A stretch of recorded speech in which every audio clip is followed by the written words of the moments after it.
안녕하십니까. 저는 연세대학교 소셜오믹스 연구센터 송민이라고 합니다. 오늘 제가 세미나 주제는 팬데믹 시대와 우리 사회의 건강에 관한 내용을 말씀드리도록 하겠습니다. 팬데믹 위기가 우리 전반적으로 사회에 많은 영향을 주고 있습니다. 그거에 대한 제반적인 사항을 함께 나눠보도록 하겠습니다. 먼저 이 바이러스가 전 세계적으로 대유행하고 있습니다. 1차적 영향과 2차적 영향으로 저희가 나눠볼 수 있는데요. 1차적으로는 먼저 인간의 신체적인 건강과 생존의 위협에 관한 기본적인 문제일 것 같습니다. 두 번째는 이런 신체적인 건강과 생존 위협을 넘어서는 2차적인 영향입니다. 인류의 정신적인 건강, 의료 시스템, 비즈니스 모델, 사회적 신뢰관계, 교육 시스템, 복지 시스템, 환경, 이외에 사회 전반에 갖춘 모든 분야에 막대한 영향을 주고 있습니다. 이런 바이러스가 전 세계적으로 유행하고 있을 때 기존에 저희 사회가 갖고 있던 문제들이 더 극명하게 드러나게 됩니다. 이럴 때에 인간과 사회가 직면한 이 최대 위기라고 할 수 있는 위기를 극복할 수 있는 그런 능력이 매우 중요한 때입니다.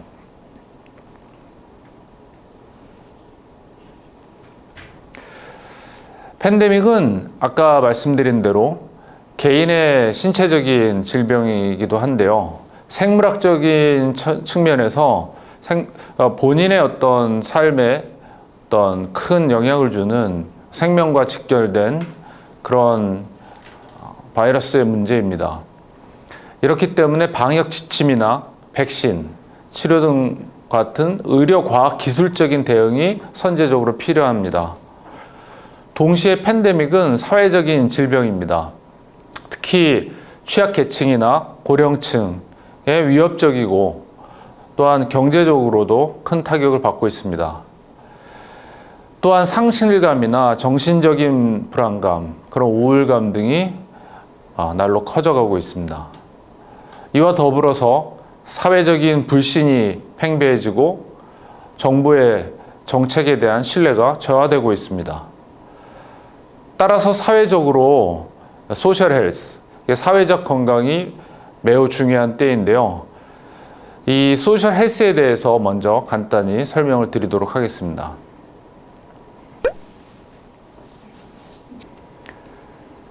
소셜 헬스는 후 헌장을 보면은 건강에 대해서 이렇게 정의하고 있습니다. 건강이란 단순히 질병과 허약함이 없는 상태일 뿐만 아니라 신체적이고 정신적이고 사회적인 안녕한 상태를 바로 건강한 상태다라고 규정하고 있습니다. 소셜 헬스는 사회적 건강을 의미합니다. 이 건강함의 상태를 결정하는 데 있어서 이런 개인적인 측면이 아니라 사회적인 측면, 사회적인 차원에서의 속성들을 연구하고 관찰하는 그런 영역입니다. 미시적인 관점에서는 타인과의 건강한 그런 관계망 형성, 그리고 개개인의 독립적인 삶의 영위, 그리고 환경 적응 능력 배양 등 이런 미시적인 관점에서의 사회적 건강에 속하는 속성들입니다. 거시적인 측면에서는 사회 구성원들의 결속력과 대응력을 길러내는 사회 통합 능력을 증진하는 데 관련된 속성들입니다. 그래서 소셜 헬스의 결정 요인은 4가지로 볼 수 있습니다. 개인적인, 다음에 개인과 개인의 관계적인, 그리고 사회 구조적인, 또한 제도적인 그런 4가지의 결정 요인으로 볼 수 있습니다. 팬데믹의 위기는 지난 2년 동안 줄어들지 않고 있습니다. 2021년 12월 초에 국내 1일 신규 확진자 수는 5,000명 선을 육박하고 있습니다. 얼마 전에는 7,000명을 돌파하기도 했습니다. 이렇게 확진자뿐만이 아니라 사망자가 급증하고 있는 그런 사그라들지 않는 위기의 상황입니다. 특히 고령층에는 위중증 환자가 많이 있습니다. 그리고 안타깝게도 사망자가 많이 나오고 있습니다. 제 그래프에 보시는 것처럼 일일 그런 확진자 수, 그다음에 누적 확진자 수는 여전히 줄어들지 않고 증가 추세에 있는 것을 볼 수가 있습니다. 이런 팬데믹의 상황은 소셜 헬스의 위기라고 볼 수 있습니다. 몇 가지를 나열해 보겠는데요. 먼저 경제적인 타격입니다. 모든 사회 구성원에게 경제적인 타격이 있을 수 있지만 특히 자영업자 그리고 취약 노동자 집단에는 그 타격이 심각합니다. 또한 이를 극복하기 위해서 재난지원금 지급이나 기본소득제 등에 대한 그런 정부 정책에 대한 논쟁들도 복지 부분에서 큰 영향을 받고 있습니다. 다른 한편으로는 대인관계가 단절되고 만나질 못하기 때문에 자연스럽게 면대면의 관계가 이제 단절되면서 상실감이나 우울감이 증가할 수밖에 없습니다.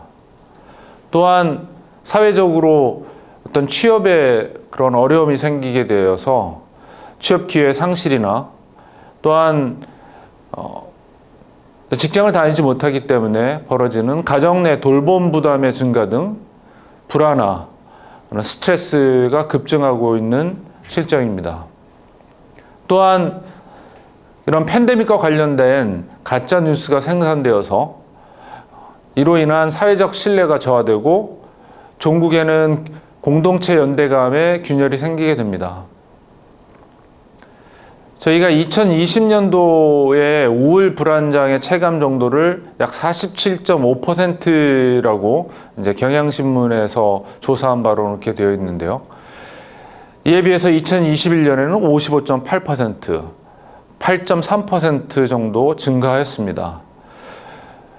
이런 우울, 불안장애에 대한 차감 정도가 증가한 것뿐만이 아니라 지금 말씀드린 대로 다양한 영역에서 소셜 헬스는 위기라고 판단되고 있습니다. 이 팬데믹 시대의 불평등은 또 심화되고 있습니다. 팬데믹이 신체적이고 사회 경제적이고 일상적인 위험에서 그러면 모두에게 평등하게 일어나는 것인가? 한번 생각해 볼 필요가 있는 것 같습니다. 저소득층이나 불안정한 고용노동자층, 청년, 노인, 아동, 여성, 이주민, 중증 질환자 등이 이런 사회적 소수자나 취약계층에 이런 팬데믹이 주는 영향은 더 크고 심각하다고 볼 수 있습니다. 2020년에 4분기 동안의 가계 동향을 조사한 바로는 1분위에 속하는 그런 계층의 근로소득이 13.2% 감소했습니다. 이에 비해서 상위에 속하는 5분위에는 1.8%가 오히려 증가하는 소득 양극화가 심화되는 현상을 알 수 있었습니다. 재난지원금 등 이전 소득이 1분위 전체 소득의 45%를 차지하는 그런 취약한 경제 구조를 갖기도 하였습니다.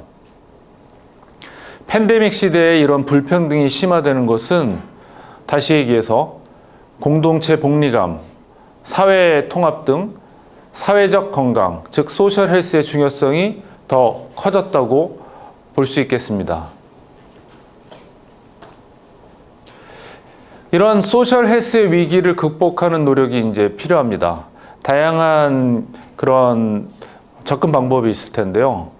이런 그 팬데믹을 대하는 소셜 헬스적인 접근 방법에 대해서 한번 같이 나눠보도록 하겠습니다.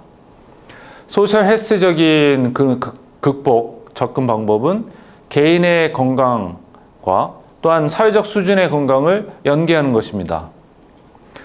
팬데믹이 사회에 미치는 영향과 그 결과로서의 사회 변화를 이해하고 그리고 팬데믹을 더 큰 위기 상황으로 만든 사회의 구조적 취약성과 특징에 대한 근본적인 성찰을 함으로써 사회의 회복력 증진 방향을 모색하는 것이 바로 소셜 헬스적인 접근 방법이라고 할 수 있겠습니다. 이를 위해서 소셜 헬스 위기 극복을 위한 지수 개발을 할 수 있었습니다. 하나의 그런 접근 방법이라고 할 수 있는데요.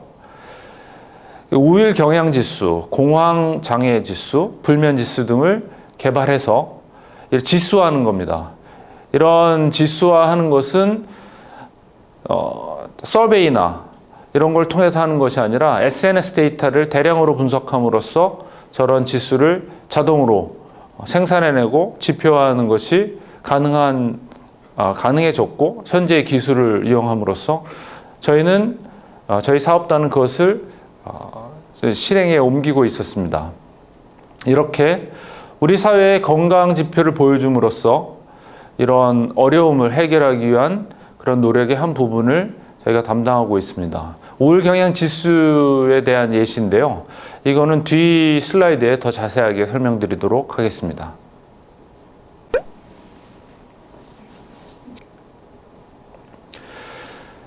이런 지수를 개발하기 위해서는 다양한 그런 인공지능 기술이 활용되었습니다. 그래서 이 시간은 팬데믹 시대와 딥러닝 기술 활용에 대해서 잠깐 설명해 드리도록 하겠습니다.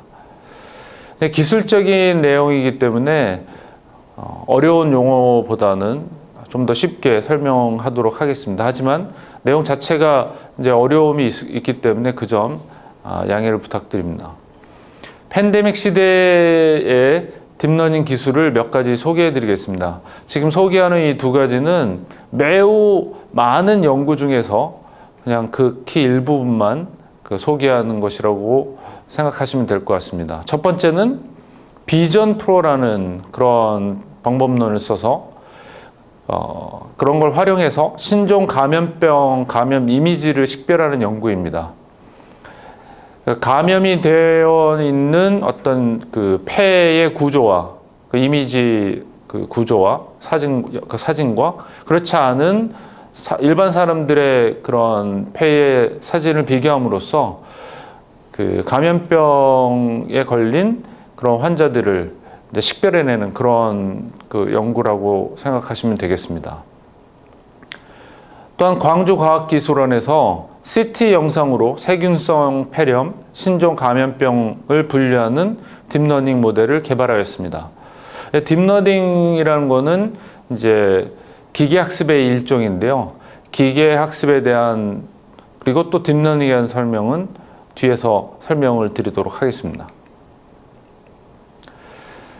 딥러닝에 대한 그 데피니션을 먼저 말씀을 드리도록 하겠습니다. 그림에서 보는 것처럼 가장 그 큰 설명은 인공지능이라고 볼 수 있습니다. Artificial Intelligence, 인공지능은 가장 광범위한 그런 개념이고, 그 인공지능이라는 그런 영역 안에 머신러닝, 기계학습이 존재합니다. 기계학습이라는 영역이 있고, 그런 머신러닝, 기계학습이라는 영역 안에 딥러닝이 그 한 부분을 차지한다고 볼 수 있습니다. 그래서 딥러닝은 무엇이냐 하면 컴퓨터가 자동으로 그런 대규모 데이터에서 중요한 패턴이나 아니면 규칙을 학습하고 이를 토대로 의사결정이나 예측을 수행하는 기술이 딥러닝입니다. 좀 더 기술적으로 설명을 드리면 여러 층을 가진 인공신경망을 사용하여서 학습을 수행하는 것입니다. 여기서 얘기하는 인공신경망이라는 것은 인간의 두뇌 구조를 마치 두뇌 구조와 같은 구조화 시켜서 학습을 하는 방법이 딥러닝인 것입니다. 기계학습의 한 종류라고 말씀을 드렸는데요. 기계학습은 딱 두 층으로 되어 있습니다. 입력층과 출력층이 있습니다. 입력층과 출력층 사이에 어떤 알고리즘이 존재하고 이런 알고리즘을 통해서 인간이 학습 데이터를 만들어낸 그 입력이 그런 아웃풋을 만들어내게 되는데요. 이 아웃풋을 만들어낼 때 사용되는 알고리즘 및 기법들을 기계학습이라고 합니다. 딥러닝은 기계학습하고 다른 것이 이 중간에 그 알고리즘이 여러 계층으로 세분화되었다라고 보시면 되겠습니다. 그래서 딥러닝과 기계학습의 차이는 중간에 학습을 얼마나 복잡하게 하느냐, 얼마나 정교하게 하느냐의 차이라고 생각이 됩니다. 그렇기 때문에 기계학습과 달리 기존의 기계학습에서는 학습하려는 데이터의 여러 특징 중에서 어떤 특징을 추출할지를 인간이 분석 판단하는 것이라고 한다면, 딥러닝은 기계가 자동으로 학습할 데이터로부터 특징을 자동으로 추출하고 학습하는 그러한 방법이라고 보시면 되겠습니다.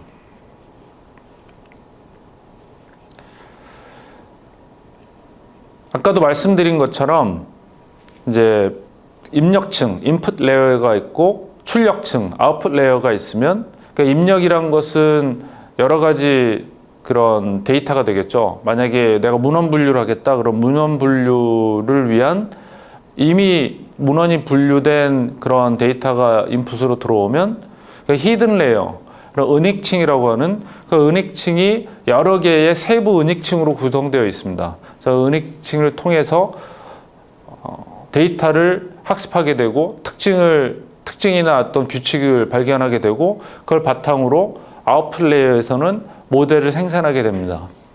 그렇게 모델을 생산하게 한 다음에 그 모델을 바탕으로 해서 새로운 데이터가 들어온다면 그 모델을 기반으로 문헌을 자동으로 분류해 주는 겁니다. 아니면은 주식 데이터가 들어오면 주식 데이터를 마찬가지로 중간에서 학습을 하게 되고, 아웃풋 레이어, 출력층에서는 모델을 만들어내게 됩니다. 그리고 새로운 주식이 들어오면 이 주식에 대한 그 증가나 감소를 예측하는 그런 예측의 그런 모델을 만들게 되는 것입니다. 이와 같이 이런 딥러닝은 인공신경망을 이야기합니다. 인공신경망은 생물학적인 측면에서 인간의 뇌는 신경세포와 신경세포를 연결하는 시냅스로 이루어져 있습니다. 근데 이 시냅스는 신경세포들 사이에 신호를 주고받게 해주는 역할을 하는데요. 이렇게 함으로써 정보를 저장하고 학습하고 또 기억하고 추출하는 이런 구조로 되어 있습니다. 우리의 두뇌는 마치 이런 것처럼 인공신경망은 학습 방법을 그런 인간의 두뇌가 작동하는 그런 방법처럼 만들어 놓고 모델링해서, 수학적으로 모델링해서 기계 학습의 한 부분인 딥러닝을 사용해서 이제 학습을 하게 되는, 모델을 생산하게 되는 이런 패턴을 가지고 있습니다. 그래서 인공신경망은 입력층, 그다음에 출력층, 그 중간에 다양한 히든 은익층, 히든 레이어로 구성이 되어 있습니다. 그래서 입력층은 정보를 받아들이는 것입니다.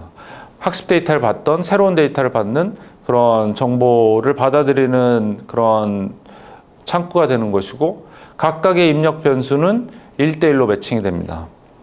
그 다음에 은익층, 히든층은 우리는 알 수 없는 블랙박스적인 겁니다. 그래서 이 블랙박스는 이 뉴런이 서로 인터랙션 하는 것처럼 그 이전 층에서의 입력과 다음 층에서의 이전 층에서의 출력이 다음 층에서의 입력으로 넘어가면서 이런 것이 계속 반복돼서 학습되는 그런 과정을 거칩니다. 이렇게 학습이 될 때 이제 어떤 오류를 줄여주게 되고, 이 어떤 편향성을 가지고 있는 것을 고치게 되고, 이런 거를 활성화 함수라고 합니다. 이런 활성화 함수를 통해서 인간의 두뇌가 서로 뉴런 간의 어떤 상호작용이 일어나는 것 같은 그런 기능을 수행하게 됩니다. 그래서 숨겨진 이런 은익층의 레이어의 개수에 따라서 모델의 복잡도가 결정이 되고 해결할 수 있는 문제가 달라지게 됩니다. 이게 좀 어려운 내용이지만 그냥 그렇게 짧게 말씀을 드리고, 출력층은 이런 은익층에서 학습된, 자기 학습이 된, 그리고 그렇게 해서 가중치가 결정된 그 최종의 그 출력값이 이제 출력층으로 넘어오게 되고, 출력층 그것을 통해서 예측을 하거나 아니면 분류를 하거나 그런 결정을 하는 것이 출력층이 됩니다. 이런 딥러닝을 활용한 그런 두 가지를 아까 소개해 드렸는데요. 그런 광주과학기술원에서 CT 영상을, 그러니까 사진입니다. 저 사진을 마찬가지로 입력층과 은익층과 출력층의 그런 단계를 거쳐서 이미지를 분해해내고 이미지 안에 있는 특징들을 자기 학습을 하고, 그래서 어떤 세균성 폐렴이 존재하는지 아니면 신종 감염병으로 여겨지는 어떤 부분이 이미지 안에 존재하는지 그 특징을 찾아내게 되고, 그 특징이 존재한다면 그런 사진들을 다 학습함으로써 새로운 사진이 들어오면 같은 방법으로 해서 그것이 신종 감염병에 걸린 사람의 사진인지 아닌지를 알게 되는 그런 구조를 가지게 됩니다.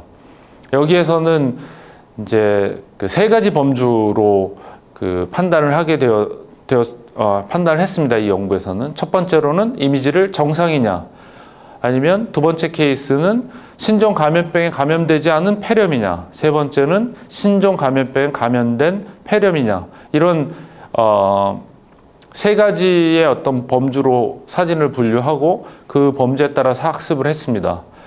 그래서 새로운 그런 그 사진이 들어오면 저 세 가지 범주에 따라서 판단을 해주는, 예측을 해주는 그런 연구였습니다. 또 하나의 그런 사례를 들어보겠습니다. 이 사례는 이제 그 헬스케어 스타트업 회사와 저희가 협업을 통해서 같이 만들어낸 그런 연구 결과물인데요. 그 코로나 그 팬데믹 시대에 어떤 감염병이 걸렸을 때에 중증으로 갈 확률이 높은지에 대한 것이 자기가 있는 위치에서 반경 1km 안에 확진자 수가 얼마나 되는지, 자기의 건강의 상태가 어떻게 되는지에 따른 데이터를 기반으로 해서 그 질병이 걸려서 중증으로 갈 그런 위험들을 판단하는 그런 연구였습니다.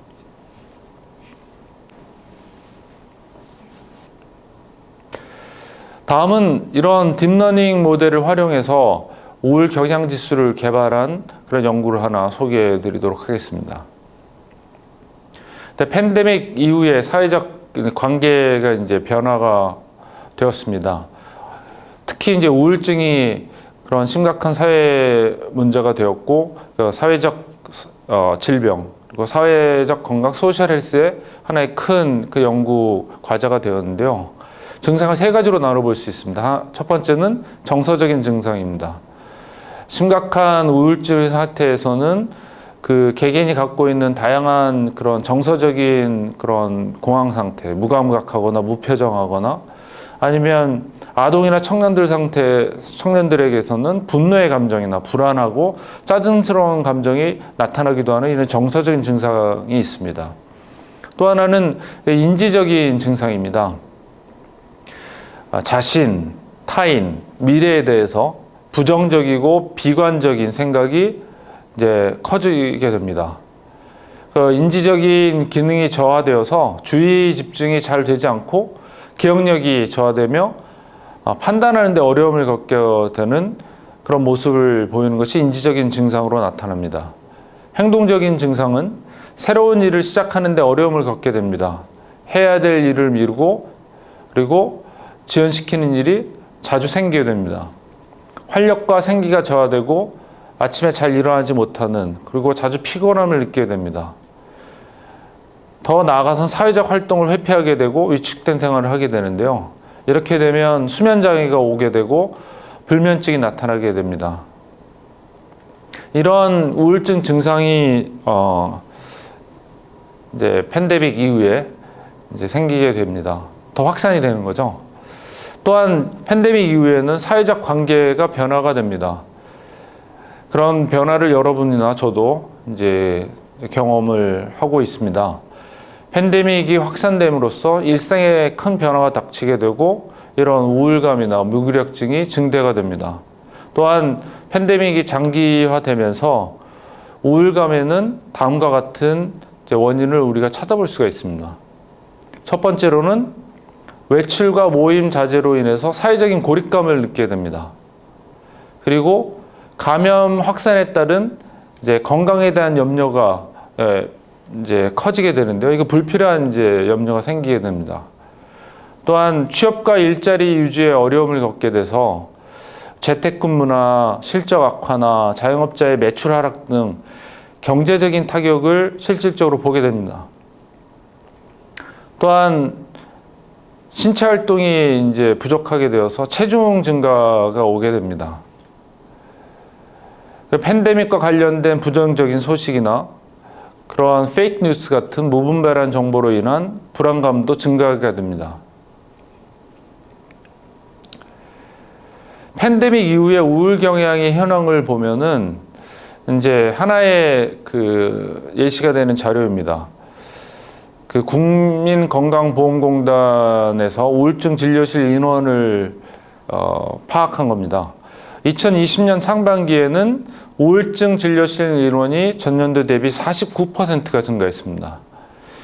이것은 다른 말로 한다면 팬데믹으로 인한 우울증 환자가 급격하게 증가하였음을 나타내 준다고 볼 수 있습니다.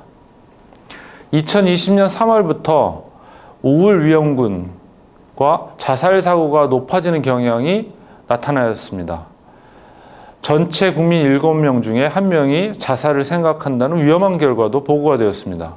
이는 국립정신건강센터 그리고 에서 국민정신건강실태조사를 통해서 나타난 결과였습니다. 그 우울 경향의 그 지표화를 우리가 몇 가지 방법에서 확인할 수가 있는데요. 이러한 오늘날 있는 이런 팬데믹 위기에서 사회가 개인의 정신 건강을 돌보는 것이 정신질환으로 인한 그런 피해나 불이익을 감소시키고 그 건강을 증진시킬 수 있다는 데서 이런 우울 경향의 지표가 의의가 있다고 생각합니다. 또한 우울 경향 정도를 객관적으로 확인할 수 있는 방법이 될 수도 있습니다. 두 가지 방법이 있을 수 있는데요. 먼저는 직접적으로 병원에서 우울증을 진단받은 환자의 수를 파악해서 우울 경향 정도를 파악할 수도 있지만 이거는 병원에서 측정한 거기 때문에 샘플이 굉장히 작다고 생각합니다. 이에 비해서 소셜미디어에 나타난 글들을 분석해서 우울 경향 지수를 표현할 수 있다고 생각합니다. 소셜미디어는 대중들이 본인의 기분이나 감정, 경험 등을 솔직하게 기록하기 때문에 그런 관점에서 우울 경향이 어느 정도 되는지를 파악하는 데 도움을 받을 수 있다고 생각합니다. 좀 더 자세하게 말씀을 드리면 소셜미디어를 통한 우울 경향 지수를 분석하는 데 이점은 소셜미디어에서는 이러한 이용자들이 스스로 느끼는 감정이나 관심을 자연스럽게 표현하게 됩니다. 그리고 소셜미디어에서는 일상의 감정을 실시간으로 서술을 하기 때문에 기억 편향에 비교적 덜 취약한 편입니다. 또한 팬데믹 상황에서는 생활 반경이 제약이 되기 때문에 온라인 기반의 분석이 더 유효하다고 생각이 됩니다. 소셜미디어에 나타난 우울 경향의 지표화가 이런 관점에서 필요하고 이를 통해서 정책기관 및 정부에서 우울 방지 대책을 마련하는 등 이런 정책적인 측면에서도 효과가 있을 것이라고 판단이 됩니다. 그래서 우울 경향을 이렇게 기계적으로 분석하는 그래서 우울 경향 지수를 만들어내는 그 모형에 대해서 간단히 설명을 드리겠습니다. 먼저 우울 경향 지수를 만들기 위해서는 데이터 수집이 필요합니다. 이 데이터는 그 우울 경향을 표현할 수 있는 그런 SNS 데이터가 유효할 것이라고 생각이 됩니다. 예를 들어서 네이버 지식인이나 하이닥 이 두 가지는 의료와 관련된 아니면 자기의 어떤 정신적이거나 신체적인 어떤 문제에 있어서 답을 찾으려고 할 때는 네이버 지식이나 하이닥에 의존할 수 있는데요. 저런 데서 데이터를 수집하고 그다음에 트위터, 네이버 블로그를 통해서 데이터를 수집해서 그 글 가운데 어느 정도나 사람들이 우울 경향에 해당하는 글들을 양산하는지를 분석을 해서 지표화하였습니다. 저렇게 해서 데이터를 수집한 다음에 어노테이션 단계를 거쳤습니다. 저런 주석 단계를 거치는 이유는 실제적으로 그런 SNS 데이터가 각각의 데이터가 얼마나 우울 경향에 가까운지 아니면 경향이 하나도 없는지를 이제 판단을 해야 되기 때문에 저희가 학습 데이터를 만들어내는 그런 과정을 거쳤습니다. DMS라는 그런 우울증을 판단하는 어떤 의료적인 그런 판단 기준이 있는데요. 거기에 5가지 그런 진단 기준을 기반으로 해서 DSM-5라는 그런 진단 기준을 바탕으로 저희 연구자들이 5,000건의 문헌을 직접 일일이 보면서 그 주석을 달았습니다. 그래서 이 글은 얼마나 우울 경향이 있는지를 그 홀수의 인원이 3명의 인원이 같은 글을 보면서 주석을 달았습니다. 그렇게 해서 주석을 단 것이 딥러닝 모델에 들어갔습니다. 딥러닝 모델에 이제 입력층에 들어가서 이제 모델을 만들게 되었습니다. 저 모델에는 인공지능에서 많이 쓰여지는 언어 모델인 벌트라는 모델이 쓰여졌습니다. 저 벌트의 약자는 Bidirectional Encoding Representation from Transformers라는 그런 약자인데요. 자연어 처리에서 굉장히 획기적인 그런 그 성능을 보인 매우 우수한 그런 알고리즘입니다. 저걸 이용해서 우울 경향 관련된 그런 글들을 자동으로 분류하는 모델을 개발하였습니다. 모델을 개발을 해서 월별로, 일별로 그런 우울 경향 지수를 산출을 해서 그래서 그래프로 만들어서 이제 매일같이 그 발표를 자동으로 발표하는 그런 시스템을 만들었습니다. 마치 저런 그림에서 보는 것이 자동으로 매일같이 또한 매달 업데이트되는 것을 저희 사이트에 들어오시면은 확인하실 수가 있으십니다. 좀 더 자세하게 설명을 드리면 데이터 수집은 아까 말씀드린 것처럼 저런 그 4개의 데이터 소스에서 데이터를 수집했는데요. 네이버 블로그에서는 약 15만 8천 건, 그리고 지식인에서는 22만 4천 건, 하이닥에서는 약 1,000건, 트위터는 약 5만 8천 건, 그래서 합계 44만 2천 건의 그 데이터, 그래서 충분히 많은 양의 데이터라고 생각이 되는데요. 2017년 1월부터 2019년 12월까지의 기간을 통해서 데이터를 수집하였습니다. 데이터를 어떻게 수집한 후에 어떻게 주석을 달았는지 그 주석을 단 그 예시를 보여드리겠습니다. 문헌이라고 하는 것은 그런 4가지 소스에서 나온 각각의 글을 의미합니다. 저 글을 읽고 우울 경향이 어떻게 되는지를 이제 태깅을 하는 것입니다. 그것은 이제 맨 밑에 보시는 것처럼 클래스가 5개 있습니다. 범주가 0번부터 4번까지 있는데 0 클래스는 우울 증상과 아무 관련이 없는 것이고요. 4는 우울 키워드가 없는 문헌 및 비우울 경향 문헌입니다. 3은 우울 경향이 상당히 뚜렷한 그런 글이었습니다. 2는 우울 경향이 의심되는 그런 글입니다. 1은 우울 경향이 의심되지만 거의 우울 경향이 있는 것과 없는 것의 중간 단계에 있는 그런 마일드한 그런 우울 경향을 보이는 글입니다. 저렇게 5가지로 나누어서 각 그 범주별로 1873건의 문헌이 0번 범주에 속하고 1번 범주에는 1021개의 문헌이 글이 1번 범주에 속하는 저렇게 저희가 연구원들과 함께 저런 태깅을 하였습니다. 저런 태깅이 끝나고 난 다음에는 벌트라는 언어 모델의 거대 사전 학습 모델입니다. 모델에 들어가고 그 모델이 프리트레인 단계라는 것이 바로 저 벌트 모델을 사용했다는 것입니다. 다음에 파인 튜닝이라는 것은 저러한 거대 언어 모델이기 때문에 다양한 그런 자연어 처리 임무를 수행할 수가 있습니다.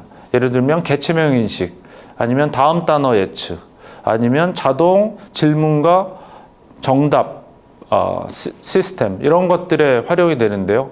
저런 거를 파인 튜닝 단계라고 합니다. 저희는 파인 튜닝 단계를 우울 경향 문헌 분류라는 자동 문헌 분류의 임무에 그 벌트를 활용을 하였습니다.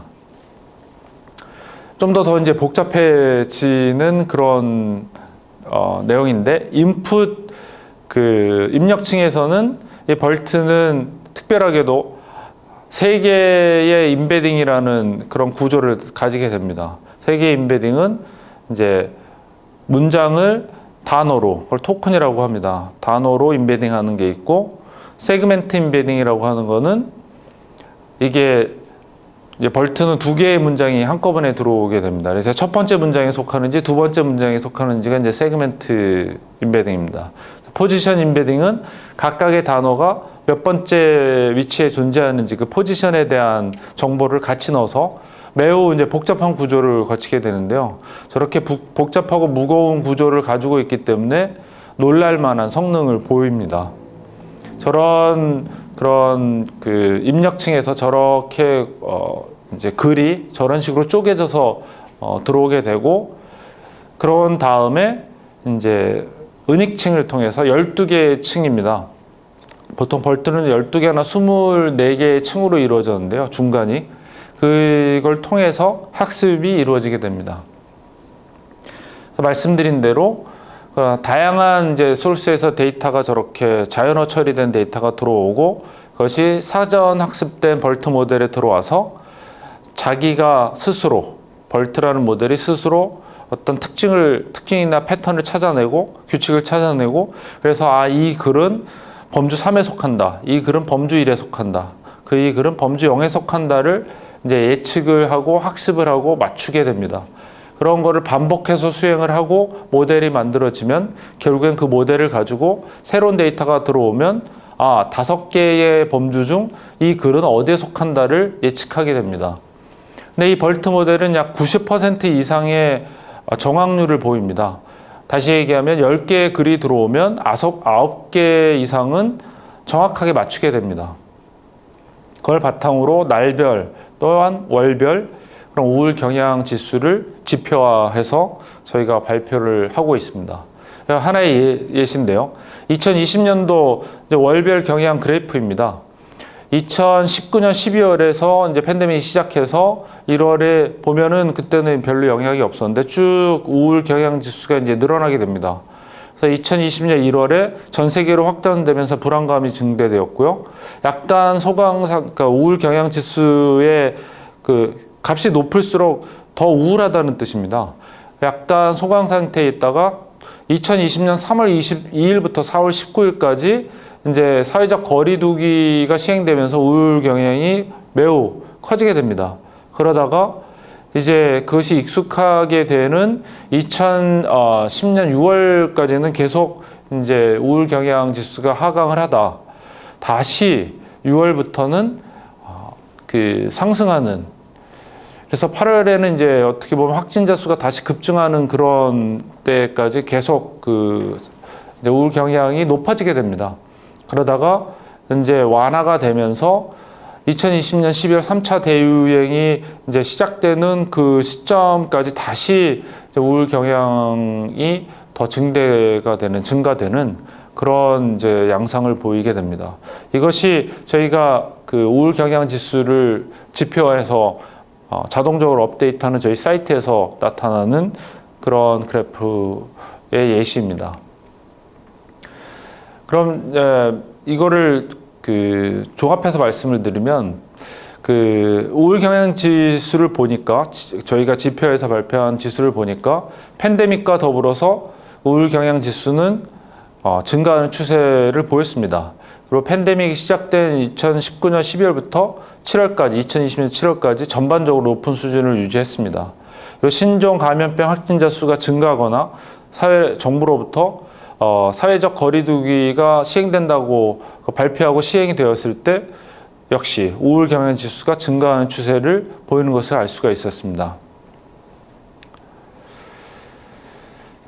이러한 우울 경향 지수가 증가하는 그런 배경을 살펴본다면 재택근무나 온라인 계약, 이제 면대면의 어떤 그런 그 상호작용이 이제 없는 그런 단계에서 야외 활동이 감소되고, 이럼으로써 이제 비대면 시대의 이제 외로움이나 아니면 다양한 이제 그런 그 압박감이나 그런 게 이제 경험이 되겠죠. 언제 어떻게, 또한 어쩌면 가까운 지인에게 신종 감염병에 감염될지 모른다는 불안감이 이제 생기게 됩니다. 또한 직접 영향을 받는 타격을 받은 자영업자나 일용직 노동자 등은 더 큰 타격을 받겠죠. 이런 경제적인 타격을 또 받게 됩니다. 이것이 우울 경향 지수가 증가하는 배경이 아닐까 저희들이 판단해 봅니다. 자, 마지막으로는 저희 지금은 이제 우울 경향 지수만 말씀을 드렸지만, 저희 알코올 수면 장애, 알코올 그런 섭취에 관련된 지표도 저희가 만들어서 같은 사이트에서 이제 보여드리고 있는데요. 이제 마지막 그 챕터는 이런 그 팬데믹 시대에 그 딥러닝을 활용한 헬스케어 연구를 간단히 이제 소개하고 저의 세미나를 마치도록 하겠습니다.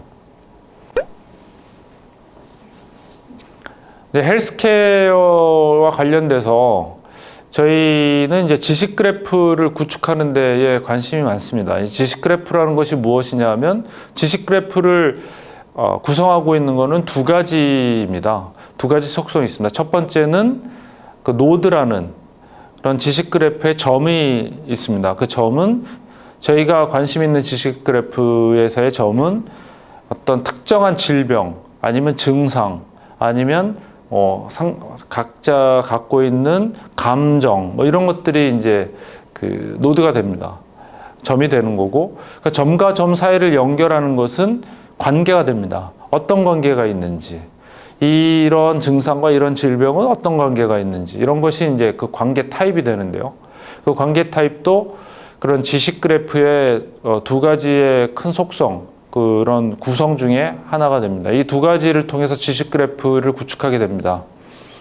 이렇게 지식 그래프를 구축하는 것은 저희가 이제 수작업으로 하는 게 아니라 자동으로 합니다. 텍스트 마이닝이라는 그런 이제 방법론을 써서 그 자동으로 자연어 처리된 대량의 비정형 텍스트로부터 그런 그 중요한 개체, 중요한 개념이 점이나 노드가 되는 그런 중요한 개체를 자동으로 추출하고, 그 개념들 사이의 관계, 뭐 동사가 될 수도 있고요, 아니면 새로운 관계 타입이 될 수도 있는 이런 것들을 또 자동으로 이제 저희가 판별을 합니다.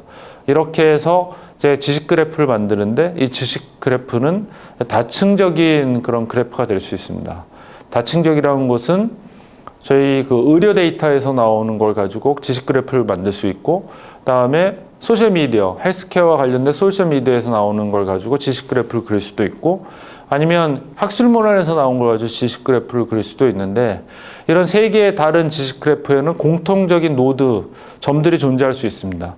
이 점들을 확인을 한다면은 이 상이한 세 개의 그래프는 서로 연결이 될 것이고, 연결이 된다면 그런 거대한 지식 그래프를 그릴 수 있고, 이전에는 찾지 못한 정답을 찾아낼 수도 있지 않을까 기대하고 있습니다.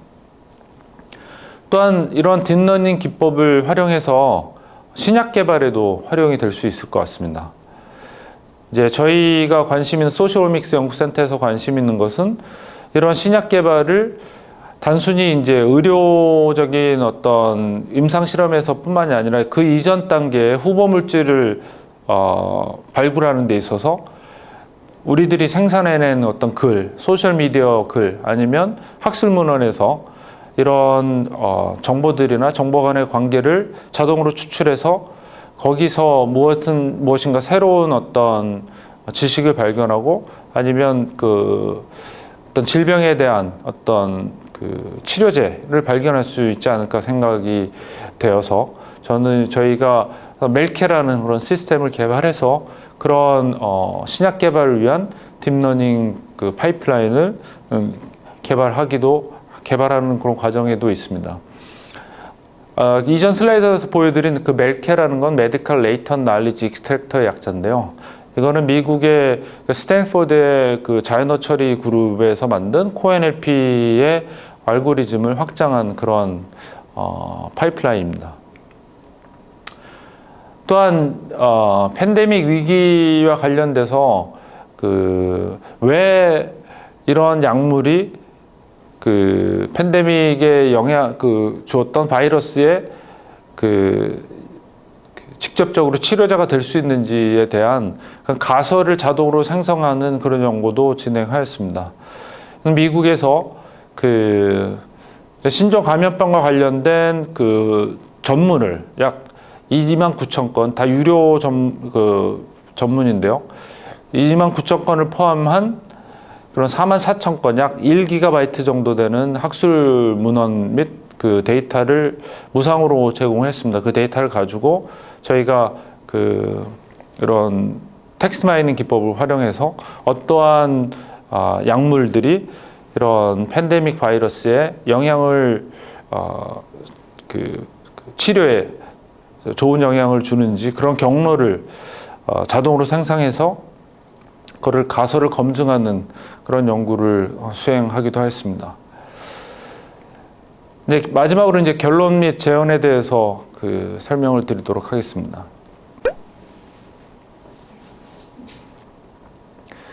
팬데믹이 어서 종식되면 좋겠는데요.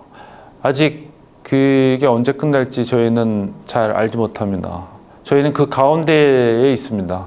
그렇다면 중요한 것은 어떻게 슬기롭게 이 팬데믹의 위기를 잘 극복할 수 있을까라고 생각합니다. 나의 건강, 우리의 건강, 우리 사회의 건강을 어떻게 지킬 수 있을까? 이 팬데믹이 우리 사회에 주는 불안한 우울, 불평등, 더 나아가서는 차별구조 등의 영향을 아주 지대하게 미치는 사회적 질병이라고 우리는 이해하고 있습니다. 특히 팬데믹에 따른 사회적 거리두기가 사람들의 우울 경향을 더 악화시키고 있습니다. 사회적 질병인 팬데믹을 극복하는 것은 역설적으로 우리 사회 공동체적인 건강함에 달려있다고 생각이 됩니다.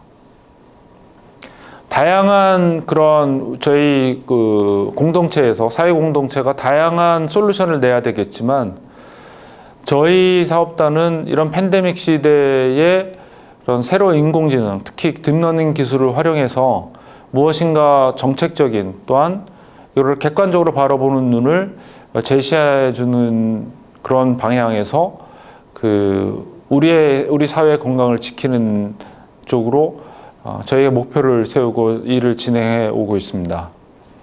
이런 팬데믹 관련된 질병을 탐지하거나 분류하는 데 있어서 딥러닝 기술을 다방면으로 사용하고 있습니다. 그리고 우울, 공황장애, 수면장애 등 다양한 건강 관련된 사회 건강적인 측면에서의 지수 개발을 통해서 정책적인 방지, 대책 마련을 도우려고 하고 있습니다. 나아가서는 신약 치료제 개발 또는 질병 관련된 가설 생성을 함으로써 이런 팬데믹 시대에 우리 사회의 건강을 지키는 데 도움을 주고자 노력하고 있습니다. 감사합니다.